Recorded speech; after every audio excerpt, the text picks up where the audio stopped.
We'll just start with Janai. Obviously, his right shoulder kind of came right back. He did it a year ago, so he's had some experience with it.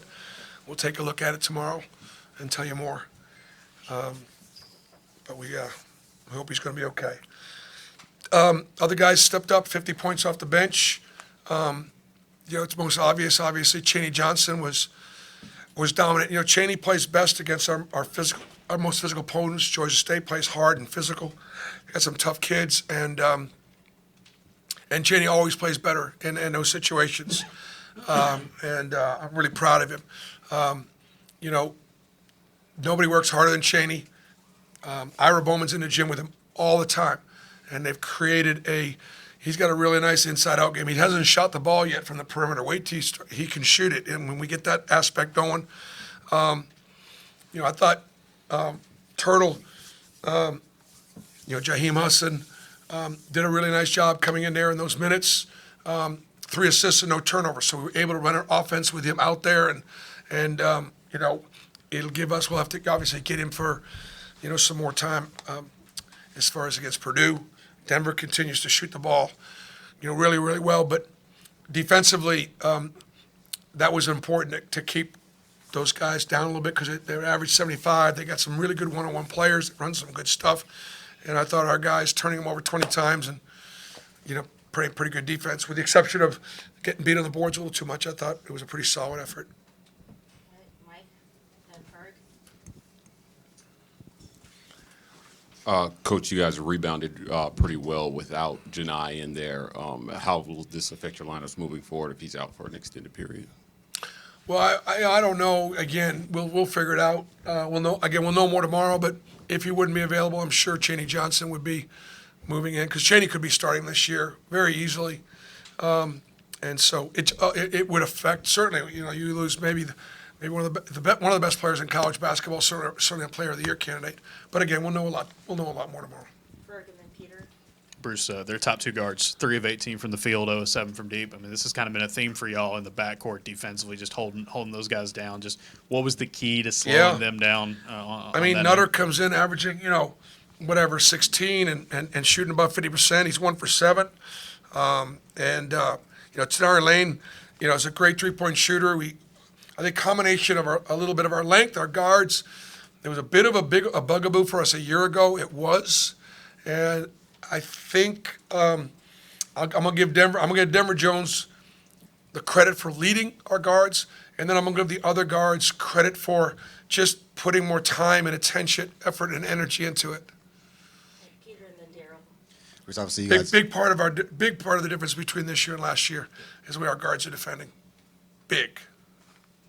which obviously you guys came out, had a big second half, shot almost 60% from the field. What was there anything that changed in the second half? Or was it more just kind of getting into another rhythm? For who? The team or the team overall? Yeah. Second half we have the offense in front of the bench. Fatigue is a factor. When McMillan plays 39 minutes, he don't plays the whole game.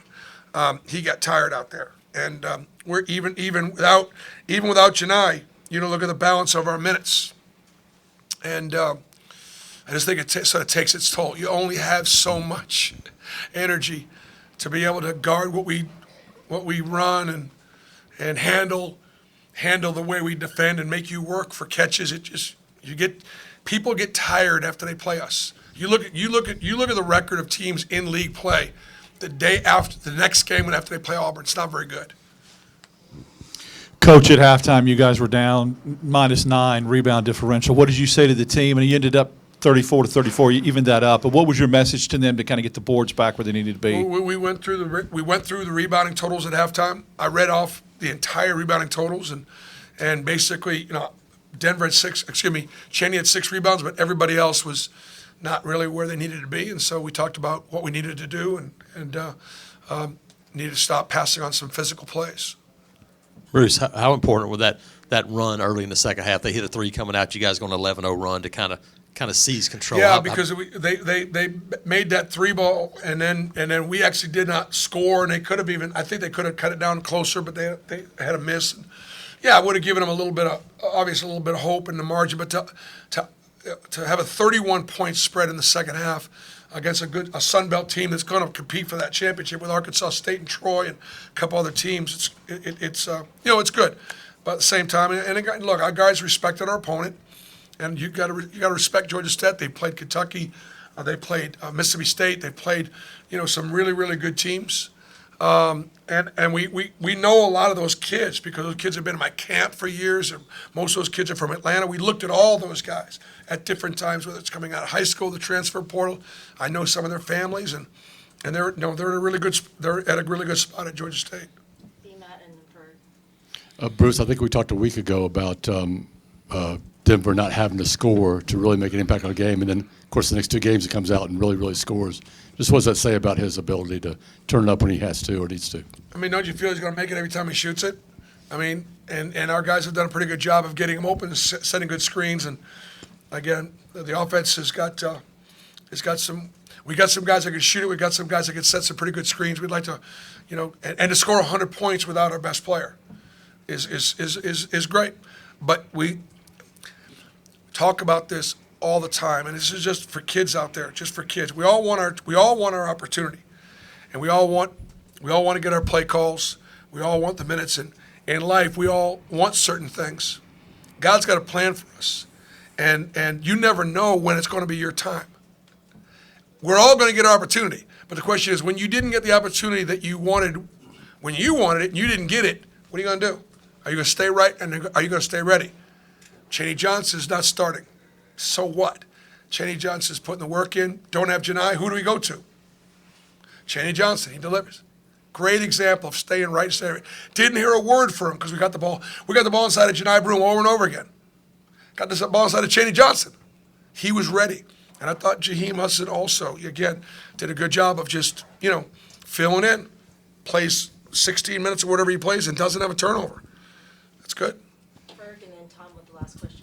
Bruce, on a night when Chad's shot wasn't falling, he goes 11-11 from the line, 6 assists, plus 25 for you. Just what does that say about him? Just his I think ability to Chad keep affects the winning? game in a lot of ways. If he's making, he's probably upset that he was 4 for 11, and we're going to visit with him about that, getting better shots, getting better looks. He shoots at a much higher percentage. That he's a very very efficient player. So the fact that he's 4-11 will bother him.